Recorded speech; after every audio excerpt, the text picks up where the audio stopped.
योजना को सफलतापूर्वक आगे बढ़ाने के लिए जेन्नी को अन्ना को सच्चाई बतानी पड़ी। असल में बाहर से वह और उसका पति अमीर दिखते थे, लेकिन वे पहले ही कर्ज में डूब चुके थे। सारा कर्ज चुकाने के लिए उसने पति के साथ मिलकर झूठी मौत का नाटक रचा ताकि बीमा राशि मिल सके। इस नाटक को असली दिखाने के लिए उसने अपनी जुड़वा बहन की हत्या कर दी, जिससे लगे कि वही मरी है।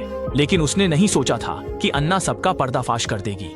हालांकि अब अन्ना को सच्चाई पता चल गई थी, लेकिन इंटरनेट पर खबर फैलने के कारण जेन्नी की झूठी मौत की बात पुलिस तक भी पहुंच गई थी। जल्द ही पुलिस ने उसके साथी माइक को पकड़ लिया, लेकिन जेन्नी ने कभी सोचा भी नहीं था कि माइक सारा दोष उसी पर मढ़ देगा। महिला ने अपने हाथ में पकड़ा रिंच हवा में उछाल दिया, फिर उसे अपने चेहरे पर गिरने दिया। उसने ऐसा इसलिए किया ताकि वह यह दिखा सके कि यह सब उसके पति द्वारा की गई घरेलू हिंसा का नाटक है, और पुलिस को बता सके कि उसकी झूठी मौत के लिए उसे मजबूर किया गया था, जिससे वह बीमा राशि ठगने के आरोप से पूरी तरह बच सके। जब माइक घर लौटा, अन्ना अपनी खुशी नहीं रोक पाई, क्योंकि जल्द ही माइक को पुलिस पकड़कर सजा देगी और वह कोई अमीर पति ढूंढकर कर्ज चुका सकती है। लेकिन तभी उसकी सहेली अन्ना आ गई और घर में घुसते ही माइक पर बंदूक तान दी। असल में वह यह चाल चलना चाहती थी ताकि जेनी माइक को बचाने के लिए खुद कबूल कर ले कि उसी ने अपनी बहन की जान ली थी। उसे झूठी मौत का सच पता चल गया, लेकिन जेनी को जरा भी परवाह नहीं थी। एक पति जो उसे फंसाना चाहता था, सो हो ना हो वो मर चुका है। ये देखकर कि यह चाल बेकार है, एना ने तुरंत माइक के सीने में गोली मार दी। हे भगवान, हे भगवान, हे भगवान, हे भगवान, सच में मर गया। अब अरे तुम भी ब्रांड जाओ, उठ जाओ।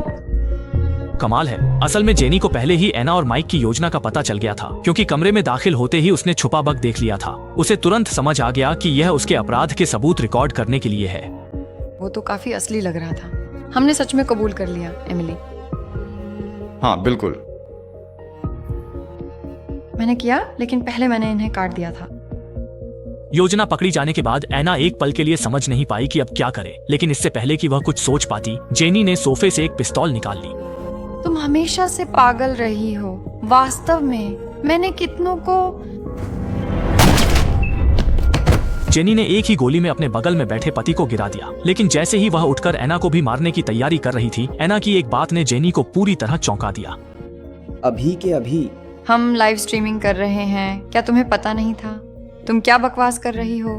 ओह, ये तो बहुत बदतमीजी है, माफ करना।